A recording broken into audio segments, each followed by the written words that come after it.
कर दी थी मैंने दिवाली की सफाई शुरू। वैसे तो दिवाली अभी काफ़ी दूर, बट लेकिन अब शुरू करती हूँ जब जाके कहीं जाके एंड होता है, क्योंकि सुबह चले जाते हैं बच्चों के साथ स्कूल, तो बच्चों के साथ काम तो खिंडी जाता है। तो इस तरीके से आज था संडे, तो मैंने सोचा आज ले ली तो थोड़ा थोड़ा एक एक कमरे की सफाई करना शुरू।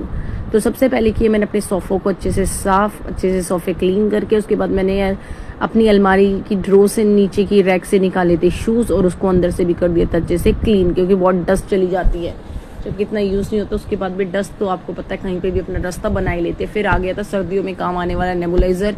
ये हमारी लाइफ को बहुत इंपॉर्टेंट, क्योंकि बच्चे बीमार हुए बिना मानते नहीं है सर्दी में। तो नेबुलाइज़र को अच्छे से क्लीन करके मैंने साइड में निकाल के रख लिया था। उसके बाद साइड में कर दी थी मैंने अपने पेड़ पौधे, क्योंकि छोटे छोटे पौधे लगाए थे जो कि हरे भरे हो गए, इतने सारे हो गए थे। तो ये 3-4 बाल्टी रखी हुई थी, मम बोली आज दे देती इसको, आएगा जब। मैं बोली इसको देने की ज़रूरत नहीं है, इसमें लगा देते हैं हम। मैंने मनी प्लांट की छोटी छोटी बेलें निकली हुई थी बहुत सारी, तो उनको निकाल तोड़ तोड़ के इन सारे में छोटी छोटी लगा दी थी। अब ये ग्रो कर गई थी। और एक साइड आप ये देख रहे हो, ये है हमारा अजवाइन का पेड़, जिसकी फ्रेगनेंस बाप रे बाप पूरे घर में रहती है। तो जब भी हम विंटर्स में चाय वगैरह बनाते हैं तो हम इसका यूज़ कर लेते हैं, बहुत हेल्दी रहती है। जब हमें कोल्ड कफ हो जाता है तो उसमें बहुत रिलीफ देती है हमें। तो इस तरीके से मैंने अपने फिर ले लेते छत को क्लीन करने की बारी, क्योंकि छत पे भी अब कई दिनों से ये हो रही थी बारिश, तो लग गई थी काई, तो मैंने सोचा आज इस सारे को क्लीन कर देती। तो इस तरीके से की छत की सफाई। और फिर लिया था मैंने मैट, तो मैंने सोचा रही आज इस मैट को भी क्लीन ही कर देते हैं, क्योंकि अब विंटर्स में रग बिछाने के टाइम आ गया है। तो उसको मैंने फोल्ड करके रखा हुआ था। तो फिर उसके बाद हनवित ने मेरी कराई, बहुत हेल्प बेचारे लगाई इसके ऊपर रिन।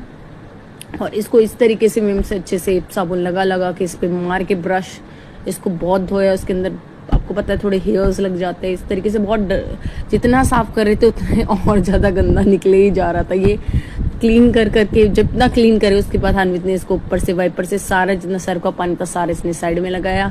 उसके बाद इतने रहे हाथ, इसके पापा बोले मेरे आज ये वाइट वाले शूज़ भी धो दे। फिर मैंने सोचा आज इनकी ये वाले धो देती हूँ। फिर मशीन भी लगानी थी मुझे, कल लगाऊंगी मशीन। तो इस तरीके से हनवित ने मेरी बहुत हेल्प की। सारा पानी हमने 2-3 बार इसको ऐसे रोल कर करके सारा पानी निकाला, फिर दोबारा क्लीन करके फिर निकाला, जब जाके कहीं जाके आज की मैट हमारा रग क्लीन हुआ। उसके बाद आ गई थी मेरी बेडशीट चेंज करने की बारी। तो आज संडे रहे, आज मैंने सोचा सारे काम कर ही देती हूँ।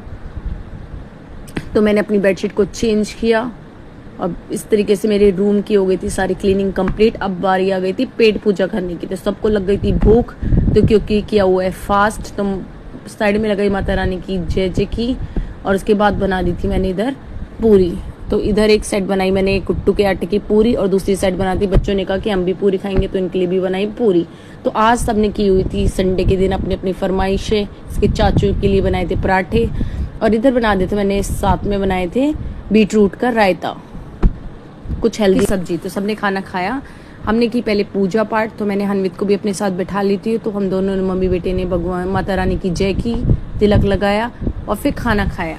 तो गाइज व्लॉग अच्छा लगा हो तो प्लीज़ कमेंट जरूर करें, कमेंट करके बताइए आपको व्लॉग कैसा लगा। चलो यहीं करते व्लॉग का एंड, बाय बाय।